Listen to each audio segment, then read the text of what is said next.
What's up, people? How y'all doing? Y'all already know who it is. One and only Tony Soto. So you know me, I'm not the one usually for politics and addressing stuff that critics have to say. I really don't care about people's opinions and the things that they form about me because I know the work that I've done, and I've also know where I've been at in life and the things that have taken place. And I've been through hell, point blank, period. I've been through hell, but today, I want to take and dedicate this time to address a lot of facts and a lot of fictions that's been said about me over time. Because I'm noticing that online, I'm starting to trend again, and there's a lot of positive stuff that's going on and that's being said about me. And in addition to that, there's a lot of negative stuff because there's always critics, that have something to say. From when I originally exposed the police, and when I started exposing the police, and some people don't know who I am, and some people do. The majority of people know who I am, but I didn't just pop up overnight, being an activist or being somebody that started recording the police. Chain of events started taking place, and I want to start a timeline. I want to deal with what originally happened, what originally took place, that got me to become the person that I am and be a part of the movements that have taken place so you can understand a little bit more about me and where I came from in all this. I obviously grew up in a poor, neighborhood, poor area, always been dealing with corrupt cops and individuals that just smothered justice. And I got to the point where, I started recording police and I got tired of dealing with the nonsense that I would see the cops doing on a daily basis. So there was a particular incident that took place some years back that really put me on the map before the traffic stop happened that led up to the traffic stop. And that was an incident with a young man in Philadelphia who was my brother's best friend and a friend of mine by the name of Brandon Tate Brown that was murdered and killed by Philadelphia police officers. He was shot one time in the back of the head, and it was during a so-called routine traffic stop that happened in Philadelphia on Frankfurt Avenue, where two rookie cops that were working should have never been working together. They stopped him, alleging that his headlight was out on his vehicle, and pulled him over in the Dodge Charger. And the facts of that case and the details that happened that day still remain very sketchy. They started beating on him and punching on him, and then fired one shot into the back of Brandon Tate Brown's head. He was unarmed on his person, and they shot him in the back of the head and killed him. And there was a lot of media coverage behind it. There was a lot of stuff that was going on regarding what had took place with Brandon Tate Brown, and he was murdered by Philadelphia police. It's just no exceptions. Is no discussing it. It's something that has not been resolved to the day in the wake of all the George Floyd protests that's going on. His killers are still Philadelphia police officers to this day. And this is what really put me out there, where I said I had to speak out about things and the police brutality, because to lose a friend and lose somebody that was so close to me, and to laugh with this guy, and to see him at my brother's house all the time, and then for him to just be shot in the back of the head by police one time and killed, that was something that just really did it for me. And it was just enough where I just couldn't be quiet regarding stuff anymore. So I started speaking out. There was protests and things that were taking place, and I started speaking out regarding the police brutality. And in the midst of this, I made myself a target. We know that when we start talking about police brutality and we talk about the things that take place in America, white supremacy and those who are in positions of power do not want to talk about these things. They don't want to correct these things, and this is why we got the movements that's going on in Philadelphia. So, there were mass protests that I got involved with Brandon Tate Brown, who was shot and killed in Philadelphia by Philadelphia police officers, and I got involved on a daily basis with it. I made myself a target, and things started taking place over time. In his case, again, the officers were never charged. The district attorney did not file any charges against the officers, and again, his killers still remain free to this day. So we marched in protest, made myself a little name by getting on the police nerves and just exposing stuff and things that were taking place. I want you to watch something. This is part of the Breonna Taylor Brown protest that you're about to see. This is just one of it right here. Just take a look at this video. The Constitution protects me inside my property. And last time I checked, Philadelphia police are not the law, they just enforce it, but break it every day. This is why we got judges at CJC. This is why we got a district attorney. What happened? Did Seth Williams get scared? Is he scared to prosecute cops? What's going on? Does the Philly DA support cops murdering black men? What's going on? Why do we got 3 young men murdered by trigger-happy cops?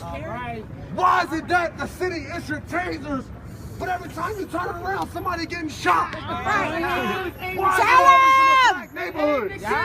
Why is it always with the black people? And as you can see, you know, again, no charges for the officers that killed Breonna Taylor Brown. So there was an outcry when this took place, and we were involved. Take a look at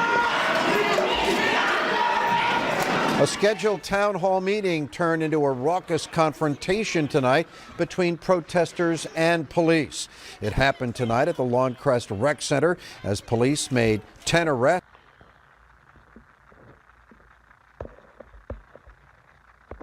And this went on for a long time, and in doing so, a lot of people, not even just myself, put targets on their back.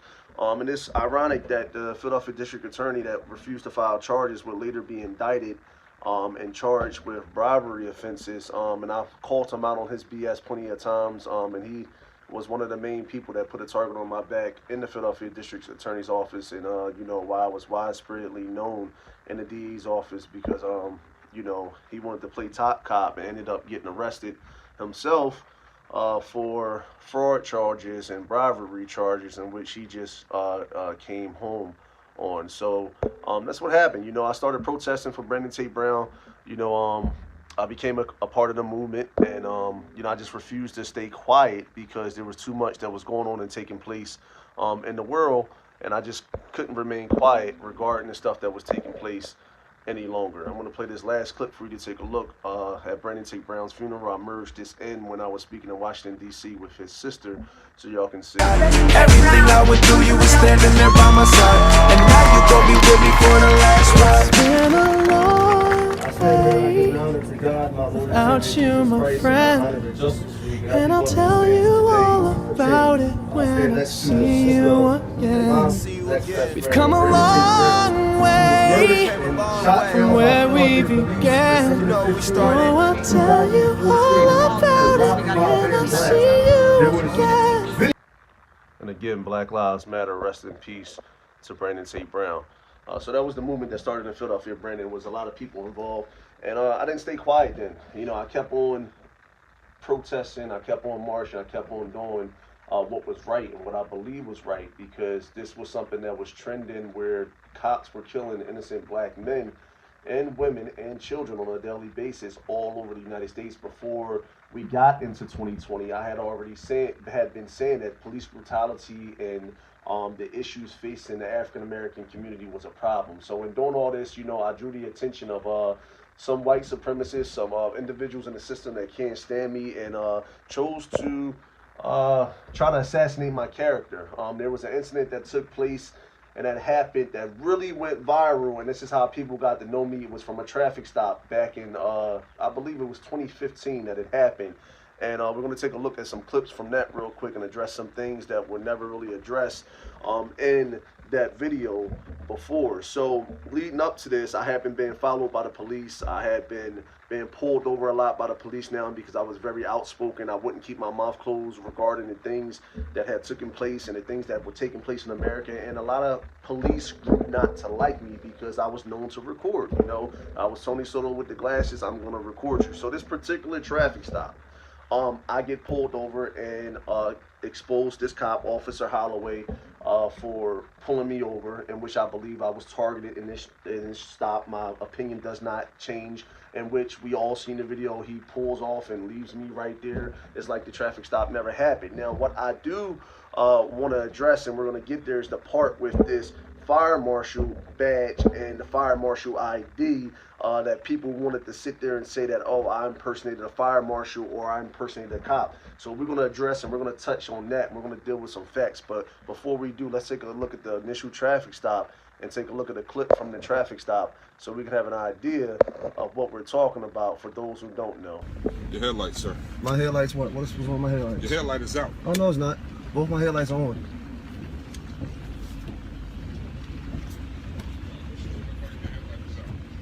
But I can still see your paperwork.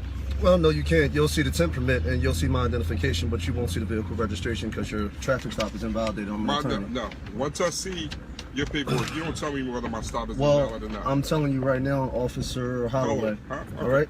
Here's the, sir, you don't have the right to open my door. This car has video monitoring, I'll just see so you know. Your video. Okay, you don't have the right to open my door, so you're violating my constitutional right now. Still under here. Now, before we address the badge that on the video that you'll see and we address the ID, I had been saying for a long time that I was being targeted by police.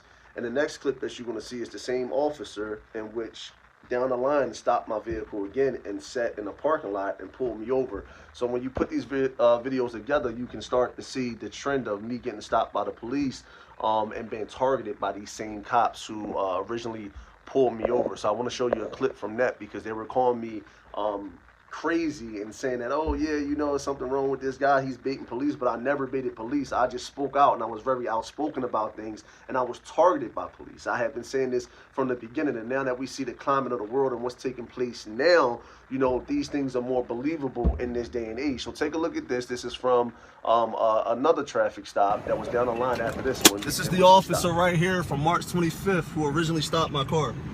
So you guys can see him. All right? Yeah. And as you see on the tape, they sat over in the parking lot, they targeted my car and waited for me to pull off and then pulled the vehicle over. And as we can see, that's the same officer from the original video when he originally pulled my vehicle over.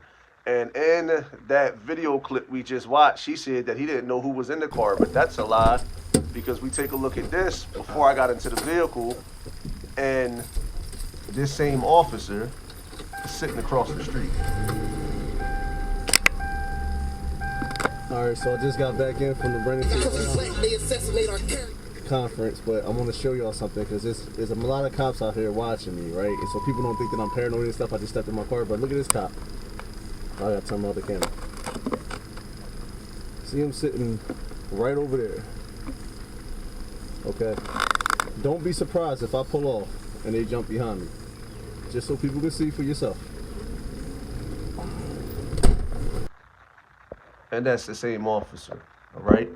So in this, you see that I was being targeted in that you can clearly see the cop in both videos, the same cop. Now, yeah, it's years later, we done moved past the Officer Holloway stop, but what sparked all the controversy? Well, it was the fact that the Philadelphia Police Department and then the news stations want to shift focus from the police and what they did illegally that night and try to shift focus over to me because of the badge that you see me pull out and the identification that you see me pull out.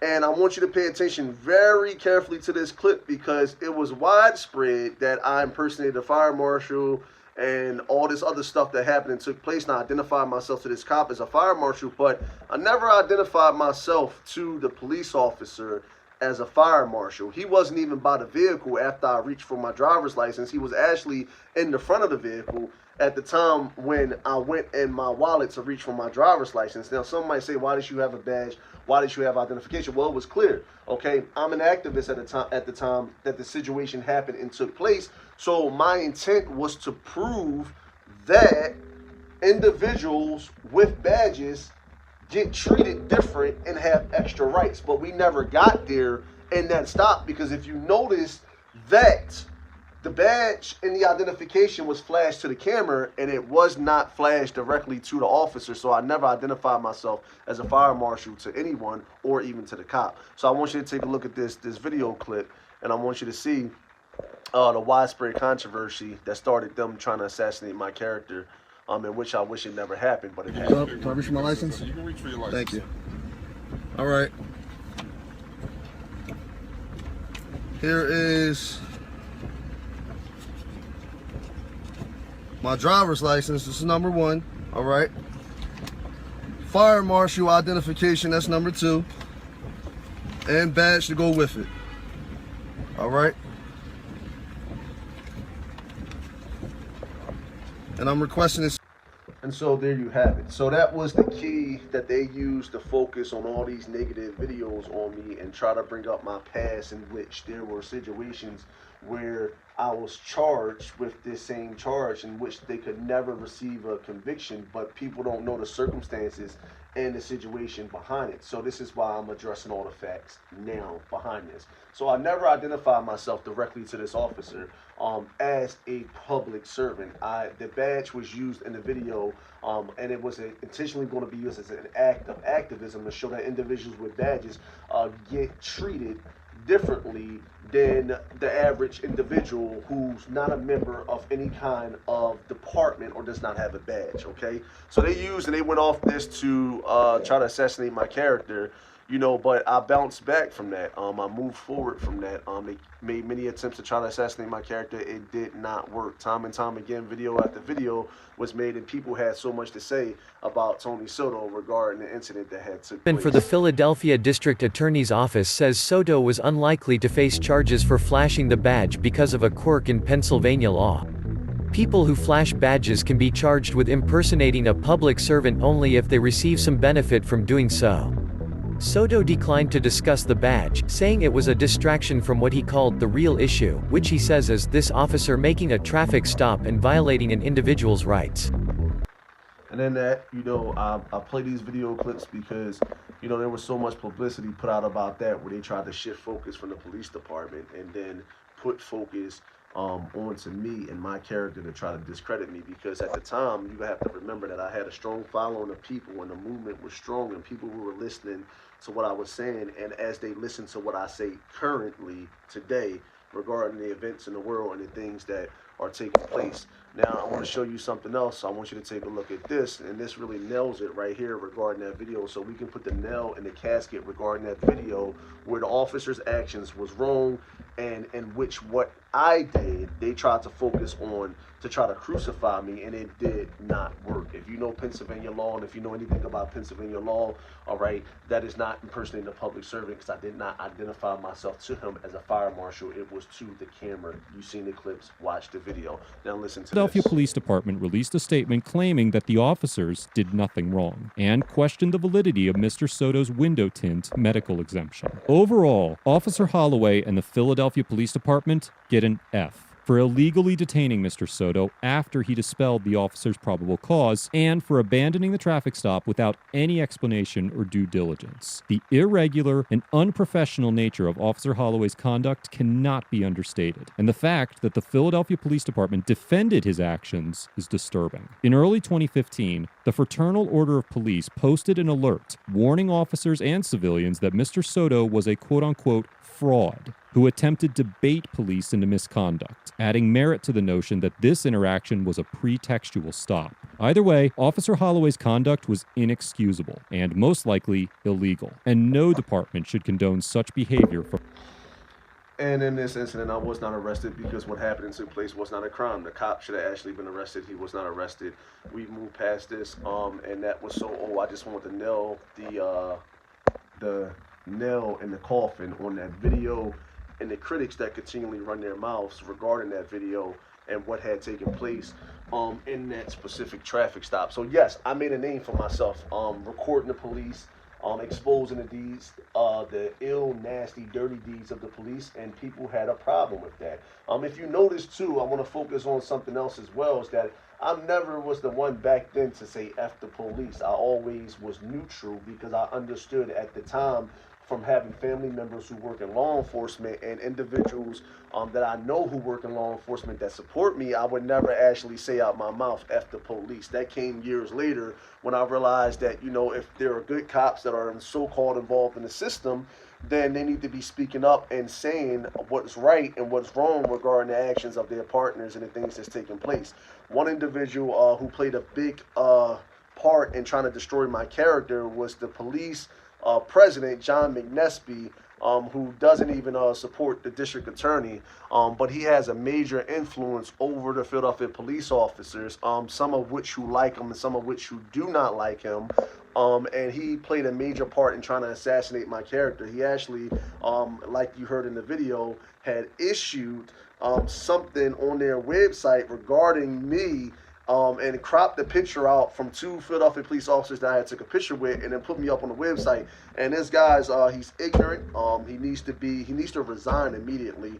And in addition to that, you know, he puts out a lot of false information. He's very racist. He supports the cops who always involve themselves in the nonsense in the street. He backs them 100%, like the police inspector that was just suspended and arrested and charged for assault on the protester during the George Floyd protest in Philadelphia. Him and his team of goonies are supporting this police officer who did and these actions against his protesters, and it's just not right. So, you know, that's an individual who's never really sided with me, doesn't have anything good to say about me, and he doesn't even support the district attorney in Philadelphia right now, Larry Krasner, who's an awesome district attorney, who came in and made widespread change from knowing the problems that were taking place in the system and the things that were happening regarding the police just getting away and doing whatever they want to do in the society and in the time that we live in, right? So, boom, here you have it. You know, recording the police protesting, you know, made a name for myself and put a target on my back, and I finally nailed the coffin close with the whole fire marshal thing. So, moving forward, you know, there's an incident that happens regarding me that took place down the line. We're going to get to that. That's just something that I put up for people to see, so you can see that there was something that took place down the line, and we're moving up to that. So I move forward. You know, I involved myself in a lot of activism around the United States at the time when they were trying to destroy my character. I went viral. I was actively involved in the Freddie Gray protest in Baltimore, leading that with a bunch of activists and groups. I was involved in the protest for Wayne Jones in West Virginia, Martinsburg, who was shot over 20-something times by police officers on the ground. So I got involved. You know, I didn't stay quiet. I was the person that would speak out. I was the individual that would say the stuff that other people wouldn't say. But I also knew that I had a character to maintain, and there were certain things that I was not to say, and I held back for a long time. But after making a reassessment of things that I was saying at the time, some of these things I'll say today. So I went forward. I changed a lot of stuff by speaking out on a lot of stuff about Black Lives Matter. You know, the whole Black Lives Matter movement that started in many places. I was part of the early parts of it in Philadelphia, and the things that were taking place with the Black Lives Matter movement. You know, all the while, people was trying to destroy and assassinate my character. This video by Lady Machiavelli that she made was one of the best videos that I've seen so far, because she said some real stuff about when people were speaking out on my past. Just take a look at it. Point on that. So back to the point on that. No matter what, whether he flashed this badge or not, whatever you think the reasoning was, whatever you think it was legit or not, it was a life-saving move. And you can see it's a life-saving move because look at the extents they're going to try and keep his mouth quiet, to try and keep him hidden, yeah? So, with all that said, the only other thing I want to talk about is what he did as a teenager, which none of the articles that you're going to read about Tony will say this, but he was, all the cases were dismissed. But no matter what, when you're a teen, you have a white teenager and a black teenager, and this is a sick and sad fact. They can do the same fucking crime. The white teenager, oh, he's going through just a phase in his life. It'll pass. I went through that phase. Oh, a black teenager does it? Oh, he's a thug. He's a criminal, and that's bullshit. His past is not relevant to who he is right now, and his past was dismissed. It wasn't even legal or legitimate then. And she spoke facts, nothing but facts in that video. And it's just a reminder, you know, even to the day, and I still say this to the day, I don't belong to your system. I will expose you. Black Lives Matter. So some of y'all, you know, that don't know, and I need to remind you, I'll remind you to let you know that Black Lives Matter. So now we move forward to some of the protests and the activism that I was doing all around the United States when these things were taking place with the cops murdering the young black men back in 2015. Like, and this stuff was just crazy. It was like all over the place. It was widespread. Like, it just popped up again in 2020. So I was involved with a lot of activism all throughout the U.S. And tried to make a positive of exposing the stuff that was taking place and happening. One, again, I want to focus back on is Martinsburg, West Virginia, where Wayne Jones was he was shot and killed by these officers, and there was no accountability in Martinsburg, West Virginia. And a friend of mine ran encampments, and many of us marched and we protested and we spoke out about the injustices that happened and took What place. do you want? Justice! When do you want it? Now! No justice! No peace! No racist! Police! That's what this protest is about. We need accountability, we need transparency, and we need a government that will listen like they did in South Carolina. They said when it's wrong, it's wrong.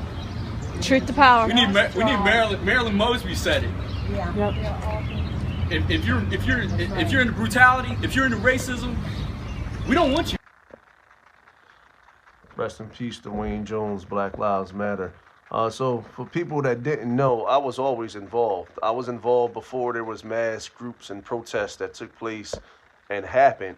I was involved, I was a part of the earlier movements that took place in the United States when there were issues going on with the police departments, and they were taking lives of these young men left and right. I was involved in a lot of this stuff before white folks, before some people who were left wing just started to wake up and realize that, you know, the killings in America with the police departments is real and it's happening. Before Amazon and other places, which I love to shop, would even say Black Lives Matter, you know, before you would see white individuals in some places even carrying signs saying Black Lives Matter. I was one of the early activists and people speaking out against the police regarding the police brutality and the things that were taking place all over the United States. So I had always been involved. I was involved behind closed doors. Everything that you see on camera about me, it's not everything that I was actually involved in. And in this, I angered a lot of people. In this, people got upset and mad because I have, and I'm not going to say had, I have influence. And when you have influence, you have the influence to be able to influence individuals, not to think like you, but to open their eyes to see what's going on. And when you're exposing this stuff and you have influence, you have the power to bring people together. And one thing about me is that they did not want me to bring people together. They wanted people to distrust my word. They wanted people to distrust the things that I said. And this is why they tried to expose me in areas that did not work. I was involved in plenty of stuff in Philadelphia, shutting down the streets in Philadelphia with plenty of people marching and protesting again for people who had died and who had lost their lives. And then they tried to label me as anti-police, but I was never anti-police because I was the one bringing the police together. Like this photo you see right here is cops praying with us and holding hands who were scared and they weren't sure how people were going to react. So at that time, I was not anti-police. I was protesting for people to wake up and see the injustices and the things that were going on so they could get involved. But still, left-wing America would not let me live because they still decided that they wanted to post, you know, ignorant, nasty videos about me, trying to expose my character. This is all leading up to the arrest that happened with me, which we're getting to back in 2016. Videos like this guy that I'm going to show you this clip from, who's just a racist left-wing individual who posted nonsense about me and these videos trying to get attention from the public, which didn't work. Hey guys, Frankie Jacks here, and I want to talk to you about someone that's exploiting black people. It's really not cool and needs to stop. Tony Soto, T-O-N-Y-S-O-T-O. You know, I've seen a couple of your videos, Tony, and you're doing the whole, you know, Black Lives Matter and justice for Freddie Gray crap. And I gotta tell you, this is like the 5th or 6th time I've tried to record this video because I keep getting pissed off when I talk about you. You're such a piece of crap. You know Freddie Gray was a drug dealer? Career fucking drug dealer. That's what he did, time and time again. Arrested over 15 times on drug charges. And go ahead, say, fucking arrest doesn't mean conviction, doesn't mean guilt. Suck a fucking donkey dick, you piece of shit. See? That's even calm compared to what I've been saying before. I discarded those videos. All lives matter, fucker. All lives matter. Even those cops that are now going to be fucking railroaded to keep Baltimore from burning anymore. Those 6 cops? That's enough for Applehead. So, again, you seen I had dealt with so much nonsense and issues and problems from left-wing white individuals who had so much to say about me, to post, even take the time out of their day to post videos about me and to run their mouth about things that they have no clue as to what's going on regarding the reasons why I was protesting, the reasons why I was involved, the reasons why I was exposing things in America. So this leads up to the current day, current events where, you know, after the march and protesting, now I'm widely known, there's so much media out about me, and something happens, something takes place, and it forever changes my life. It makes national headlines, it makes headlines all over the place, and it forever changes my life. I ended up being arrested by the Philadelphia Police Department. I ended up not only being arrested, but my child's mother, who is now a United States soldier, was arrested 8 months pregnant as well. Multiple news articles were put out about me regarding the arrests that were untrue. They had their facts wrong. Let people tell it. They thought they knew what they was talking about. There was multiple media outlets that hopped on the chance to say, oh, this fraud, this impersonator, this Tony Soto has just been arrested for impersonating a cop. Now just think about the headlines that took place regarding my arrest. First of all, you have to use common sense. I'm a widely known individual for exposing cops through YouTube videos, and in addition to that, many people already know who I am, who are police officers. So that story never made sense. It made sense to some other individuals who believed it, but it never made sense to individuals that knew me, because if you know me, you already know I'm not the police, and I don't want to impersonate anything to do with the police department because of the nonsense that they get into. But the fact is, and it still remains, is that all that bad media was put out, right? And then I get arrested, right? And charged with multiple charges, and not just multiple charges, but given a $900,000 bail. A $900,000 bail in the case because of an incident that happened with a lying off-duty cop, which he was initially not even involved in. It had to do with his lying girlfriend and his lying brother-in-law and the rest of their lying departments and stuff.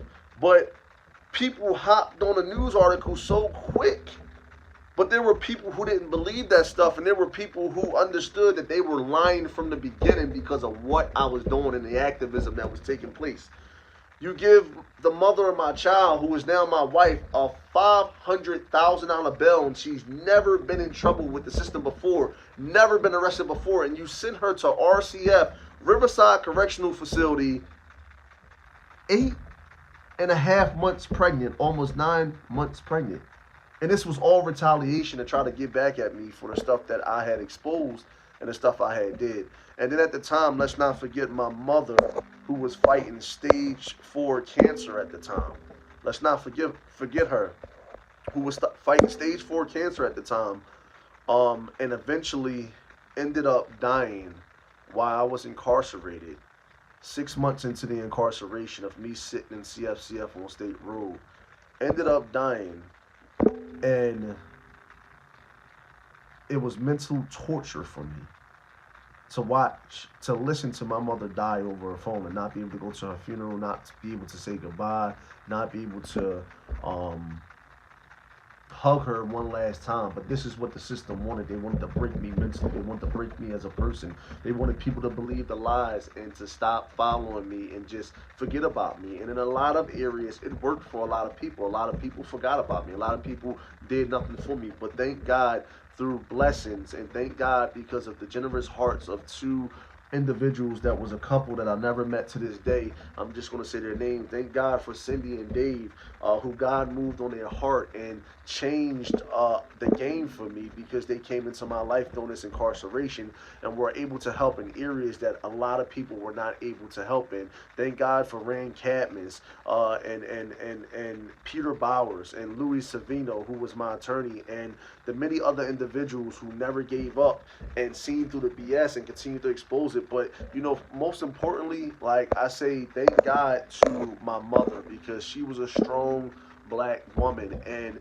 she exposed a lot of stuff, and she got right online and put the word out when I had got arrested that there was a problem, that there was something going on that took place, and that these cops had lied about a lot of stuff that had happened. And she really was a game changer for me, because she exposed a lot of stuff when she was alive that they were trying to deny that was taking place, and she got people involved. My mom was able to do that. She got people involved, you know, and she opened the doors for me, and she set the foreground for me in a lot of areas where I was messed up and I couldn't even do things for myself because of my incarceration. So yeah, you know, this incident happens, it takes place, and I end up being locked up. The facts were twisted, and they put out all these nasty news articles about me. Sat for 2 years of my life where all hell had just broken loose. And there was a point in time that I didn't think that I would see the other side of the fence. There was a point in time that I didn't think that, you know, I would come out of that situation, because it was just lie on top of lie on top of lie on top of lie. And one thing that one person that I firmly believe in, and that's the God of the Bible, you know, and Jehovah Jireh, Jehovah Rapha, he's my healer, my provider, Jesus Christ, my Lord and Savior. You know, I believe that he never left me. I believe that he was always with me, you know, and I stayed with faith. You know, that was a life-changing moment for me, and I stayed with faith and allowed God to move in my life. And he was moving in this situation without me even knowing, when everything was taking place, and he was moving the obstacles out the way. During this time of incarceration, while they were trying to hang me, there were 4 different district attorneys that were assigned to this case. And at this time, when I was incarcerated, then the truth comes out about the district attorney, Seth Williams, who was indicted and wound up going to jail because of bribery and lying, and he got his charges and things of that nature that had happened with him. So this was the era of the movement and the injustice system, where things were starting to change, and there was a new district attorney coming to office, shaking stuff up and shaking up these dirty prosecutors and shaking up these dirty cops, which was Larry Krasner. And I thank God that he came into office, and I'm going to tell you why, because Larry Krasner put an end in a lot of areas to stuff being non-transparent. He put an end and exposed a lot of the dirty district attorneys and cops who were involved in the nonsense that was going on a daily basis. So he put an end to that and exposed a lot of that. So I said 4 different district attorneys in the case, until we finally went through multiple judges, and we finally got in front of the right judge, who was a fair judge. She is a fair judge.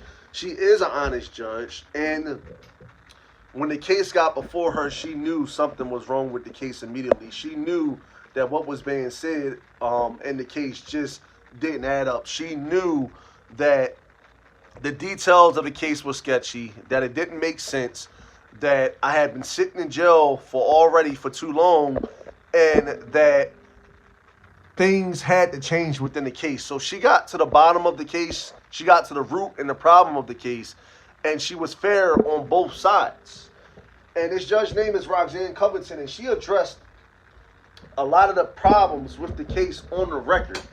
And I have those court transcripts, and one day maybe I might upload them, but for now, you know, she addressed a lot of the stuff that happened on the record, and the DA was lying and even admitted on a record that they had hid evidence and conspired with the Philadelphia Police Department detectives and hid evidence. Because don't forget, the night I got arrested, they took all the phones and they took any devices that were recording, because they knew I was known to record, and they knew that I would expose the police. So they went inside of these phones and they started deleting the videos.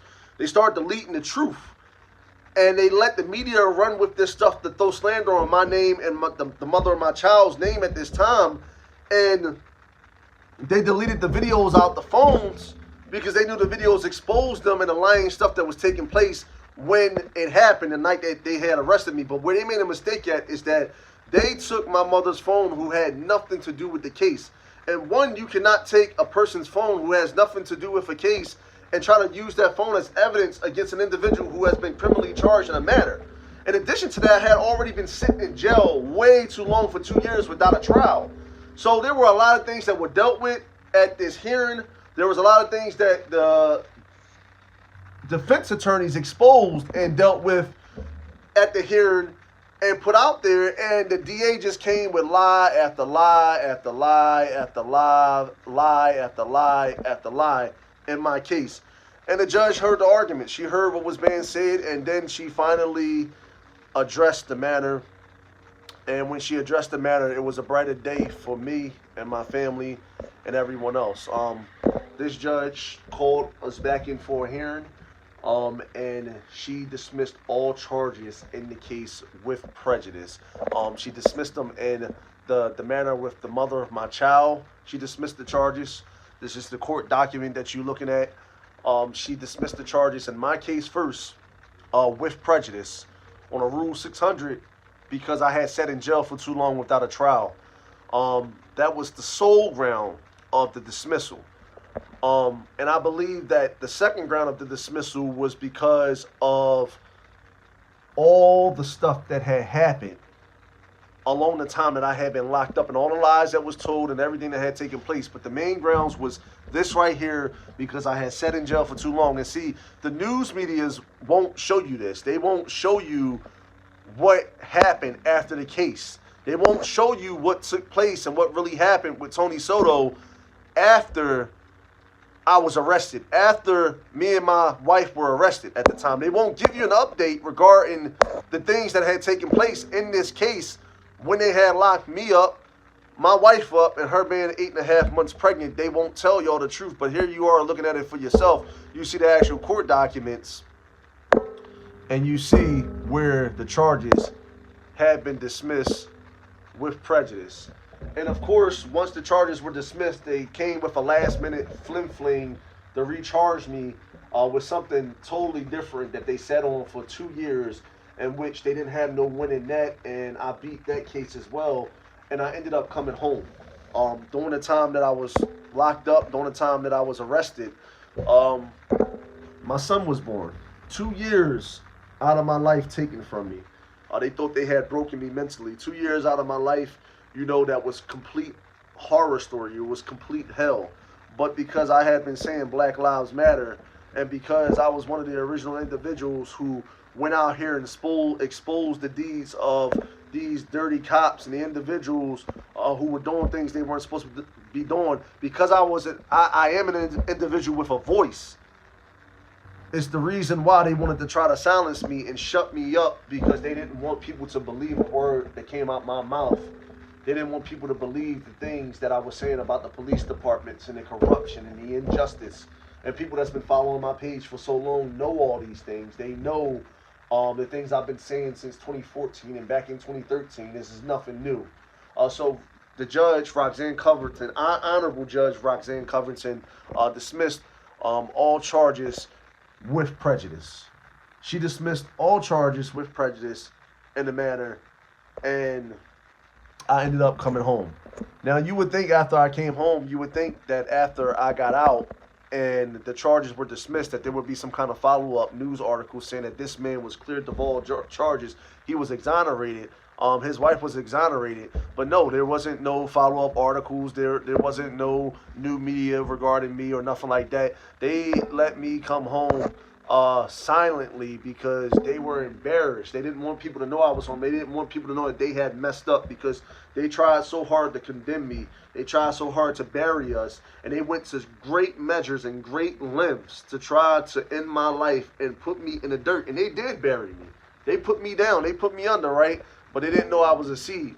They didn't know that what was in me would rise up. Come on, somebody, and that God would bring me out. And because of that, I am here today to tell what happened and what really took place, because I was screaming Black Lives Matter, because I was advocating for individuals like Brandon Tate Brown that were killed by the Philadelphia Police Department, because I was advocating in Philadelphia, and because I was advocating in the streets of West Virginia, and dealing with the nonsense when Wayne Jones was killed and Freddie Gray protests, because I have a voice and because I wasn't scared to get out there and to put my voice forward.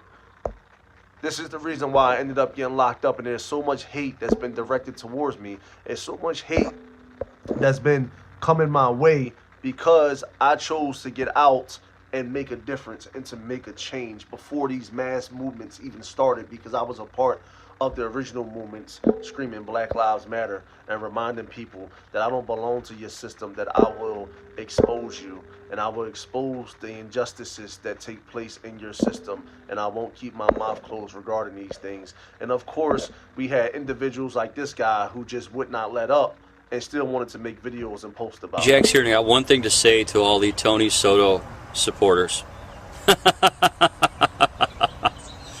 Oh yeah, follow him while he's in prison. Why don't you follow him to prison? So in love with this dude. 33,000 supporters or whatever the hell he's got going on. That's pretty awesome. All you motherfuckers following this guy, hanging on every word he's got to say. I can't even get friended to him to make comments. You know why? Because I have anti-Tony Soto things to say. Won't allow me to friend him on Facebook. I can't get in there to make comments because he's got too many of you sheep just following him, hanging on every word he says, ignoring the fact that he's a convicted felon, ignoring the fact that he illegally bought guns to, give to someone that can't own a gun. It's called a straw purchase, by the way. Buy a gun for someone that's not legally allowed to have one, and it's illegal. It's horrible. It's horrible. If someone is able to have a gun, have them go fucking buy it for themselves. If not, stay out of it. Stay out of it. What good can come from that? Nothing. He's a piece of shit. Yet even with individuals like that left-wing guy, I remind him that Black Lives Matter, and he's mad that Black Lives Matter. He's mad that people have woken up and are no longer a part of this racist system in America, that people are bonding and joining together. And I was saying these things again way before these movements started, way before things took place.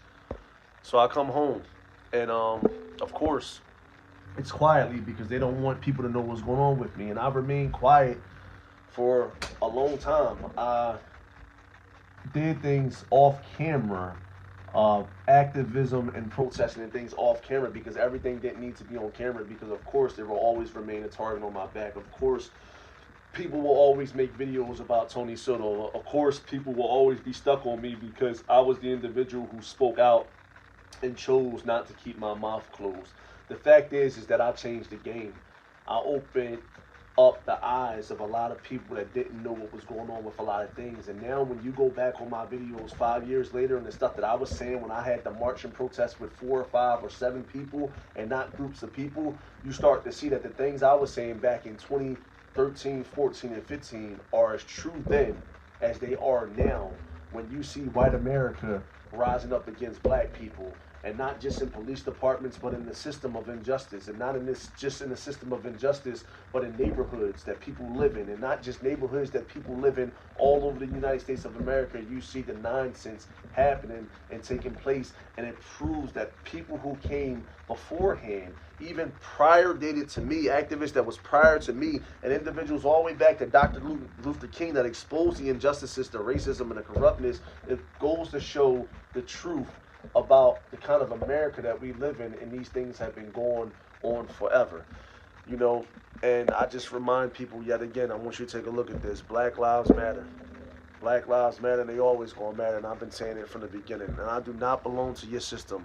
I will expose you. As simple as that. And I'm not as quiet as I used to be now. It's not because of the revolution that's going on, but there's a season to be quiet, and then there's a season to speak. And I noticed the reason why I started making this video, the purpose of this video is because, again, I'm starting to trend online. Again, I'm starting to notice videos of me popping up where people are making good videos, they're making bad videos. It doesn't make me no never mind, and it does not bother me, the good or the bad. But I had to put the nail in the coffin about a lot of things. I had to address some facts about a lot of things. I had to deal with a lot of things that people try to use against me, which is my past and some of the actions that I have taken, which were right and were wrong in the past. And I'm accountable for that. And I'm a grown man, and I'm older now, and I am wiser. And I don't owe anyone an explanation as to regards of anything that took place.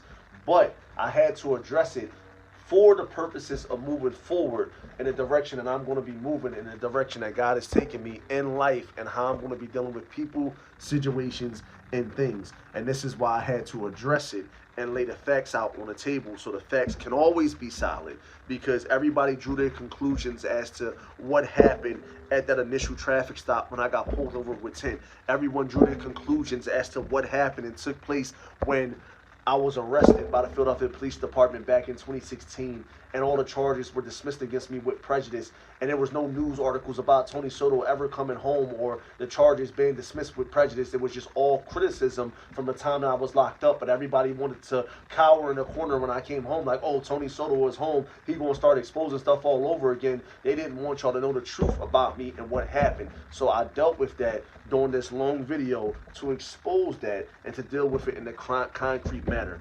What took place, and let's recap, that happened on that traffic stop when I got stopped for them tinted windows. The fact is that officer, he was wrong. Was my attitude bad that day? Yes, it was. I had a bad day that day because my mom was fighting for her life. She was getting chemo treatments. This is the part that people don't know. And I already had an attitude that day, but he had one as well too, because I was already part of a system in which they were already targeting me. So it happened and it took place. We addressed the issue about the fire marshal badge and the identification in regards to how it was supposed to be used for an act of activism to show that individuals who had badges get treated different, but it never got there. They spun it on me to have people believe otherwise and to believe differently. And then we go into where I went forth in activism after that and how I was changing things down the line in regards to the police brutality and how I put a target on my back for being so openly outspoken regarding these things. We see that because I was so openly outspoken and screaming that Black Lives Matter and saying that the injustices that are taking place can no longer continue to take place, the target was put directly on my back and things happened, and it led up to me being arrested and locked up by a lying police officer, Lawrence Watson, in the 15th district, and his lying girlfriend at the time, and then his lying brother-in-law at the time as well. And it took a judge who is a true judge of justice, a true judge of filtering out the truth and seeing what's going on, to deal with the matter in court and expose what had took place and dismiss the charges against me in the matter.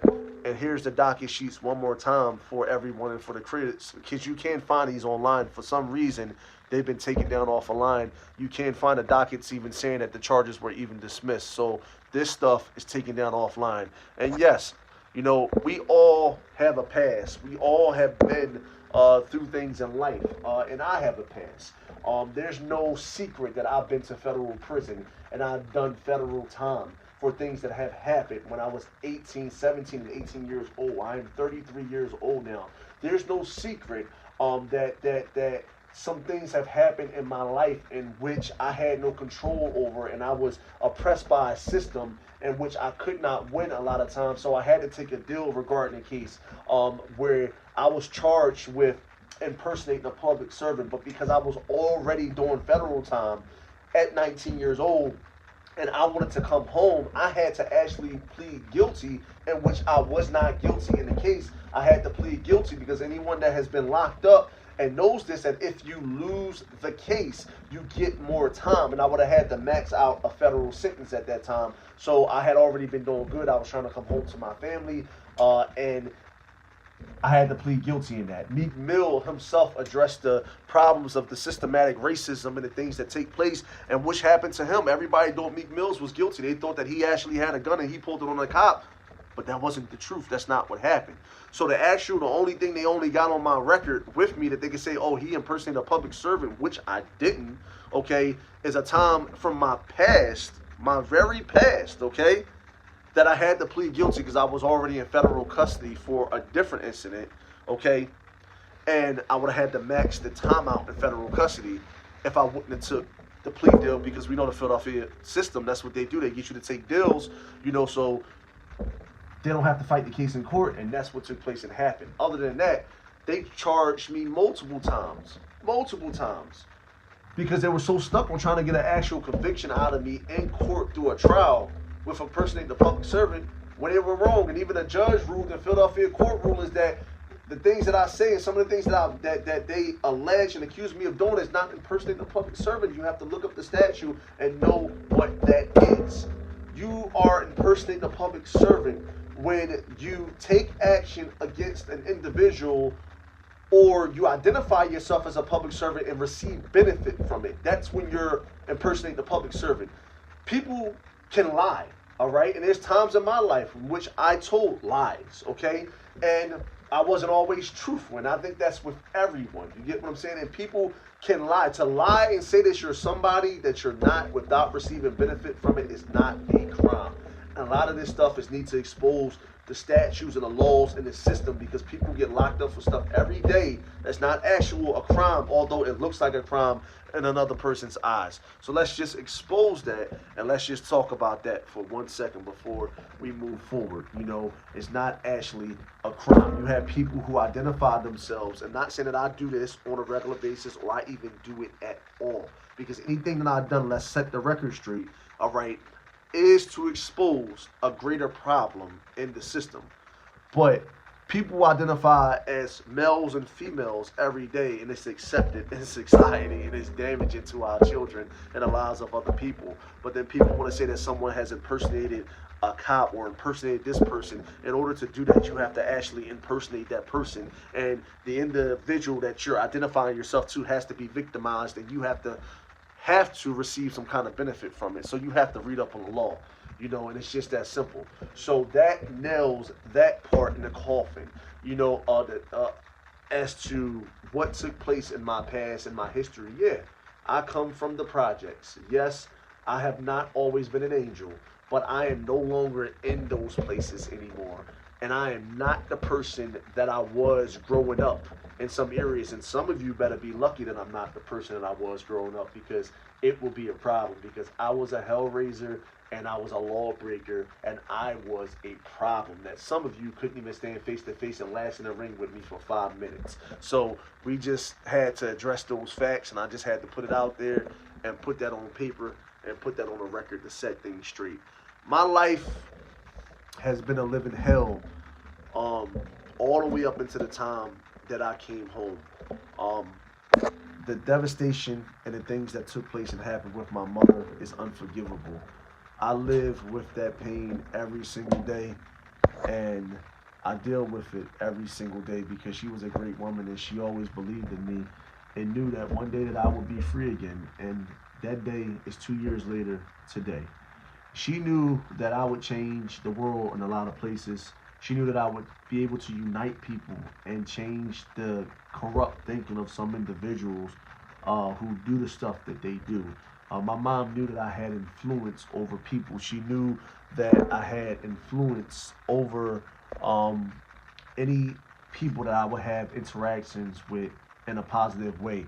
But she knew that the light of God always was in me and always shined in me, even though I always didn't do the right thing. And it's because of people like her that I go forward and I'm able to do what's right today. It's because of people like her why I am in a better position than when I was originally in growing up or even incarcerated. I was blessed with a beautiful woman who is now my wife, who went through this with me, who was 8.5 months pregnant, locked up for 2 weeks, 8.5 months pregnant, on a $500,000 bill that she stuck by my side. And she stuck with me, and we're now married, and she's changing the lives of people for good. She's a United States soldier. She's in the United States Army.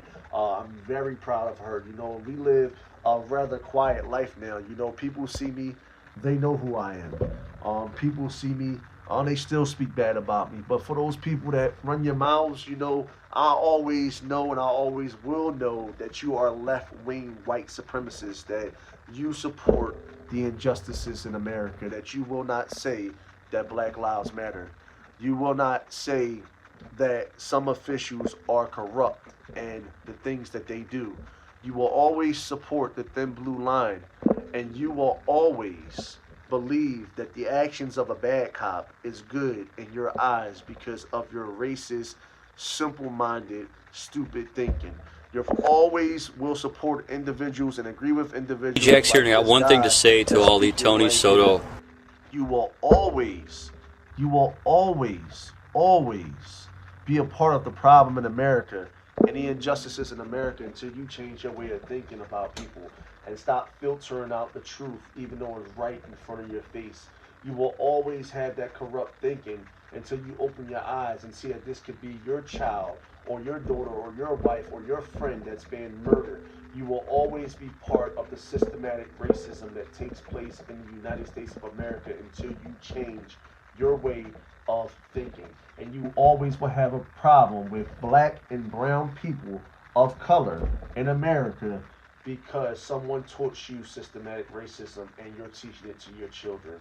And I strongly advise in the day and age that we live in now that that's something that's not going to be a part of the world within the next 10 to 20 years because people are sick and tired of it. And I strongly advise that you change your opinions and your views regarding black lives and the black people. I strongly advise you stop saying all lives matter to try to make it seem like when we say that black lives matter don't mean that all lives matter, because all lives don't matter. Because if all lives matter, then black and brown men and women and children of color would not be being killed with systematic racism in America today.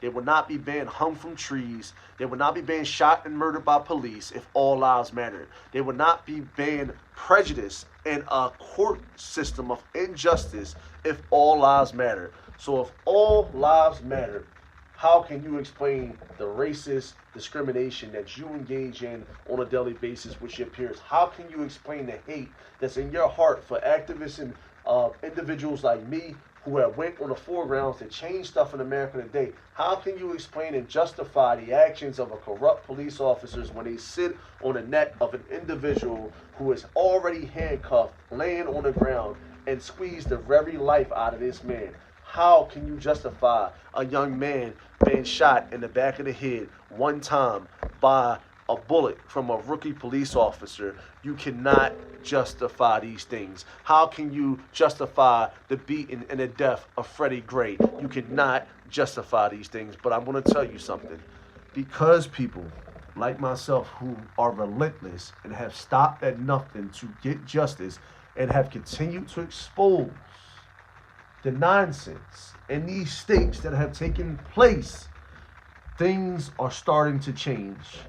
The Wayne Jones protests that I protested in years back and that I led in Martinsburg, West Virginia, just as recent, there was just a recent opinion that was issued on CNN by the Supreme Court in which the appeals court, in West Virginia spoke about Wayne Jones. And if you look on your screen, you see this. So don't ever think that your voice does not matter. Don't ever think that your voice means nothing. Because I used to think that for a long time. But I'm going to tell you something. Your voice means something. It matters. Because it might take some time. It might take some heartache. It might take some pain. It might take going through things like this. It might take losing some people.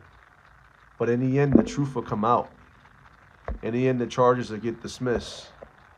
In the end, when you stand for what's right and you open your mouth and you refuse to stand for what's wrong and refuse to be a part of the injustice system, when you have faith and you believe and you trust in God, things change and things start to turn around. and people start seeing the truth for what it is, and it can no longer be hidden, it can no longer be sheltered, it can no longer be put in a closet and pushed away and ignored.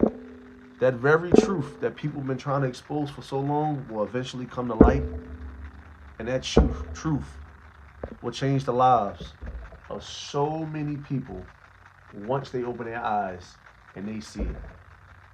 I thank y'all for watching. I thank y'all for understanding. And it took a lot for me to make this video. It took a lot for me to speak about these things because I've been through a living hell. But I am still Tony Soto. I am still going to say Black Lives Matter. I still will record you. I still will expose the injustices that take place if you choose to stop my vehicle and engage in these things. I will respect you if you walk that thin blue line in the manner in which you swore to serve and protect the citizens in which you took that oath to protect. And you don't have to worry about a video from me. You don't have to worry about me speaking out about you. You don't have to worry about me protesting against you. But you do have to worry about it if you are one of the ones that think that you're just going to run around doing whatever you want to do.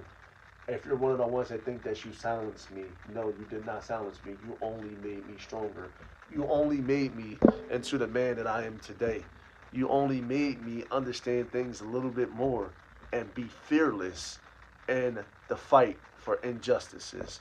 I will always and continue to say that Black Lives Matter and that there will be no exceptions. That Black Lives Matter, and we'll say rest in peace to those who lost their life in a racist system. I'll continue to say that I can't breathe because until America takes its foot off of our neck as black people, we'll continue to say that we can't breathe and that Black Lives Matter.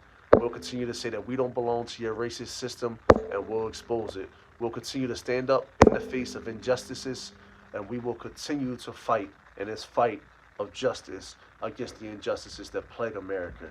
Now there you have it. That's the facts and they've been addressed. Now just stay tuned because from this point forward, it's all uphill and it's always going to be uphill. Take care and God bless y'all. And thank you, each and every last one of you, for taking the time to watch this video and knowing that your fight is not in vain, that my fight has not been in vain, and that God has the power to turn things around. Rest in peace to my mom, and the fact will always remain not guilty, charges dismissed with prejudice, and you can take that to the bank. Black Lives Matter, and that's what matters.